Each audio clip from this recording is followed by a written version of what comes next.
A Men's Divorce Guide. Chapter 1. Divorce for Men.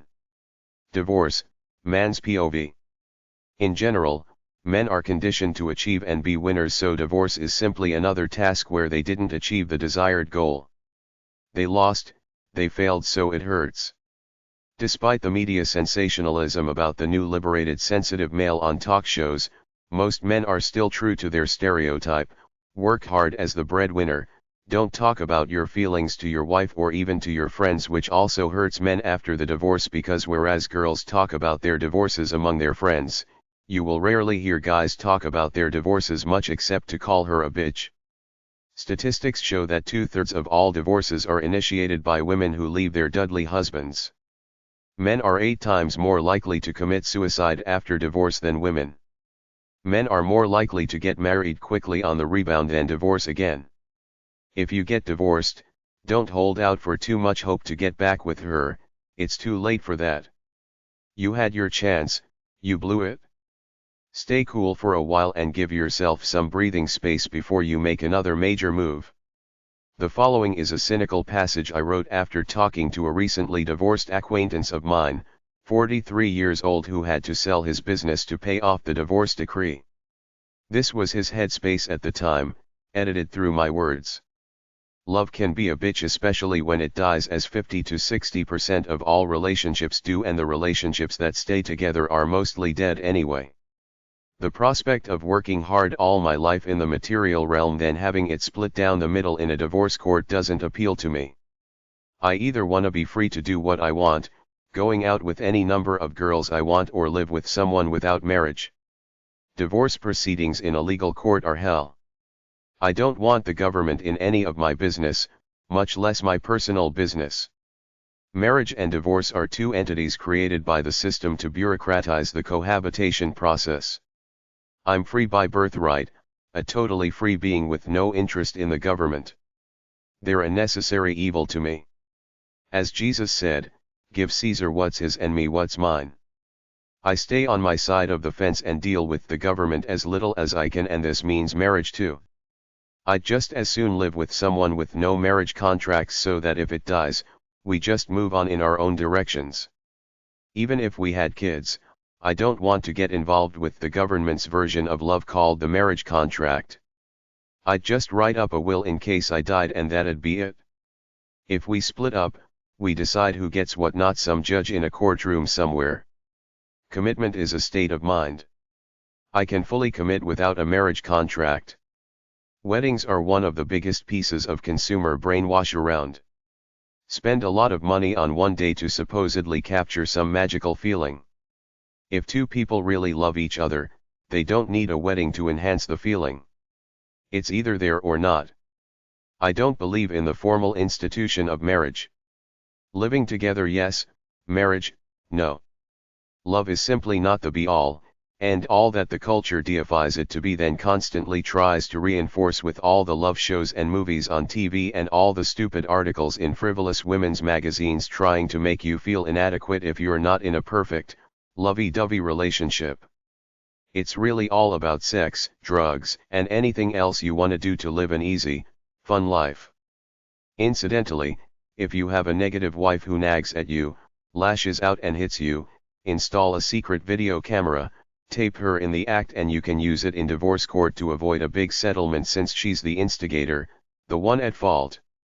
Middle-aged men with money and status. The average middle-aged married guy got married about 15 years ago or so, but his attraction to pretty young women has not changed despite the fact that he's older now.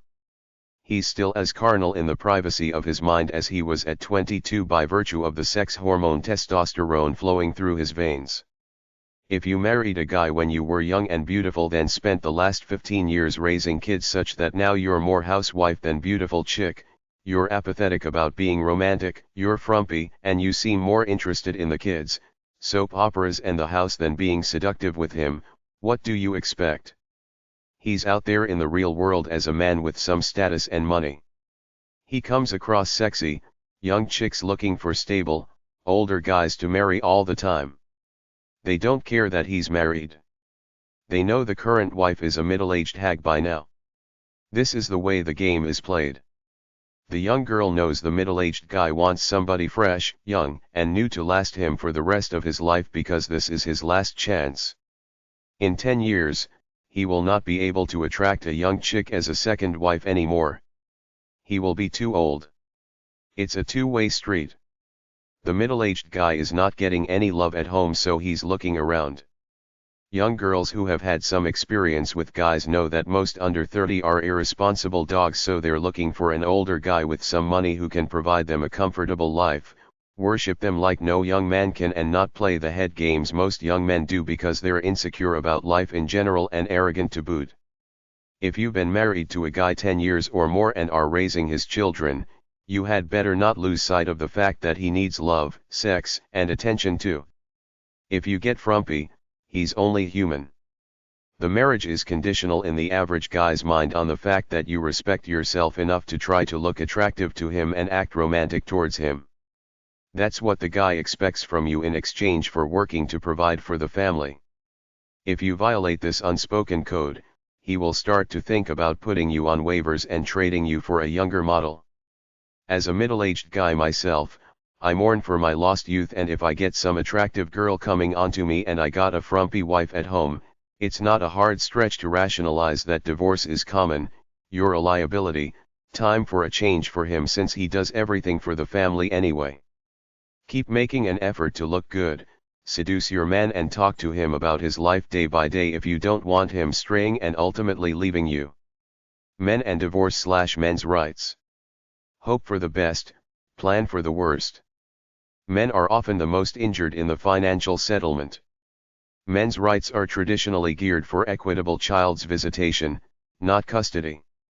If the wife gets custody of the kids, as is the case most of the time, the guy loses the house, but if you've got a good lawyer, if it's your house, you can only lose it until the last kid turns 18, then you get it back, so be aware going in, get as few things in joint ownership as possible, particularly the house and the business. Try to get a friend as a business partner, even if just a sham business partner on paper. That's less assets credited to you that you will have to fork over. Often the mother will successfully brainwash the kid against the father or fabricate some kind of abuse. If you can prove any of this, you could win custody if you want it. If the wife has custody but she still takes off to another area with the kids, you could win custody too. If you have a new girlfriend, your ex-wife will probably get jealous and try to retaliate by keeping the kids from you even more. On the other hand, some women like the free time they get when the ex-husband takes the kids for a while. Divorce courts are adversarial in spirit, geared for a winner and a loser, not an equal mutually satisfying resolution, but you should try to take initiative and pursue it this way. You can read about the general laws in other sections, but the truth is that judges often disregard family law and stick it to the guy just because he's got the money and somebody has to provide for the kids. The truth is that regardless of who you are as a father, the judge has more say where the kids go than you, so if he doesn't like you because he thinks you're arrogant, you're screwed. Mothers get the natural sympathy. No matter what happens, you can always petition the court for more rights or to change the custody arrangements if the mother is not being a stellar parent. After the divorce, the angrier you are and the more you show it, the harder it will be to get access to your kids. If you need a lawyer, look up the family lawyers in your area and if need be, find a male divorce lawyer partial to men's rights. Be a stellar father. Keep peace with the ex-wife and the kids. Try to work together rather than fight it out.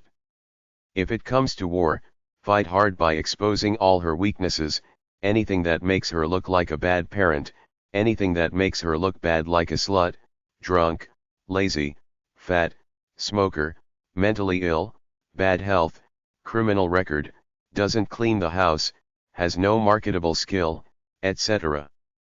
Some guys hire private investigators to snoop on the wife or mental health experts to imply she's crazy.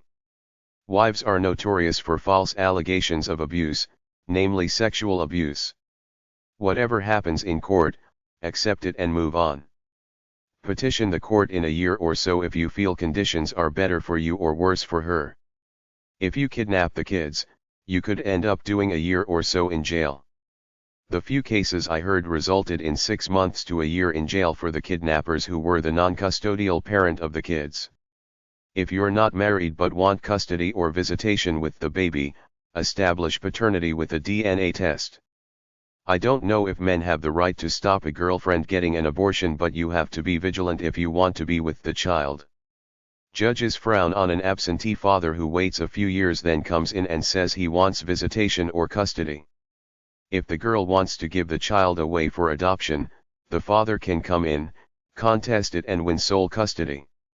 On the other hand, many men don't want custody of their kids, don't want to visit them nor pay any child support.